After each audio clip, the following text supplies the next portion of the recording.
இப்போல்லாம் யானையை நம்ம ஒரு இடத்துல இருந்து இன்னொரு இடத்துக்கு கொண்டு போகும்போது இன்கேஸ் தெரியாதனமாக அந்த யானைக்கு மதம் பிடிச்சிது அப்படின்னா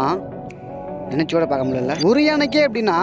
ஒரு 500லேருந்து 1000 யானையை கொண்டு போனால் எப்படி இருக்கும்? அந்த 500லேருந்து 1000 யானைக்கு மதம் பிடிச்சா எப்படி இருக்கும்? சரி, ஓகே, இந்த யானை ரோட்டில் கொண்டு போகும்போது ஒரு சில மதம் பிடிச்சதா பண்ணால் எல்லா மக்களும் ஒன்று சேர்ந்து ஏதோ ஒன்று பண்ணி அதை வந்துட்டு அட்டாக் பண்ணி ஏதோ ஒன்று பண்ணி அதை வந்து அடைக்கிறாங்கன்னு வச்சுப்போம்.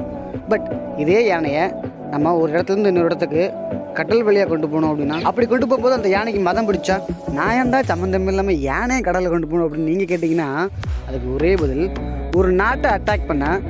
யானைப்படை குதிரைப்படைன்னு சொல்லிட்டு பல வகையான படையை ஒரு இடத்துலேருந்து இன்னொரு இடத்துக்கு கடல் வழியாக கொண்டு போனால் ஒரே ஒரு தமிழ் மன்னன், அதுவும் இத்தனை படைகளையும் சமாளித்து வீரர்கள் இங்கேருந்து அங்கே கொண்டு போகணும் அப்படின்னா அவங்களுக்கு தேவையான சாப்பாடை சமைச்சு கடல் வழியாக பயணம் பண்ணும்போது வீரர்களுக்கும் சரி குதிரைகளுக்கும் சரி யானைக்கும் சரி ஏதாவது ஒரு நோய் வந்துச்சு அப்படின்னா அதையும் குணப்படுத்த மருத்துவர்களையும் கூட கூட்டிகிட்டு போய் கடுமையான வெயில் பண்ணி மழைன்னு கூட பார்க்காம எல்லாத்தையும் சமாளித்து எதிர் நாட்டுக்கு போய் மன்னர்களை போர் போட்டு அந்த மன்னர்களை அழிச்சு போரில் செத்து போன அந்த சோல்ஜர்ஸும் சரி அந்த நாட்டில் கிடச்ச தங்க வைரம் வைடூரை எல்லாத்தையும் தன்னுடைய கப்பலில் திருப்பி அழைச்சிட்டு தன்னுடைய நாட்டுக்கு வந்து இறந்து போன அந்த சோல்ஜர்ஸோடைய குடும்பத்துக்கு நன்கொடை கொடுக்கறது மட்டும் இல்லாமல் அவங்களுடைய குழந்தைகளுக்கு சொந்தமாக தன்னுடைய நாட்டில் ஒரு வேலையை ஒன்று கொடுத்து தன் நாட்டையும் நாட்டு மக்களையும் தான் சாக போகிற அந்த கடைசி நாட்கள் வரைக்கும் சந்தோஷமாக வச்சிருந்த ஒரே ஒரு தமிழ் மன்னன் சோழ பேரரசின் வீர மன்னன் ராஜேந்திர சோழன்.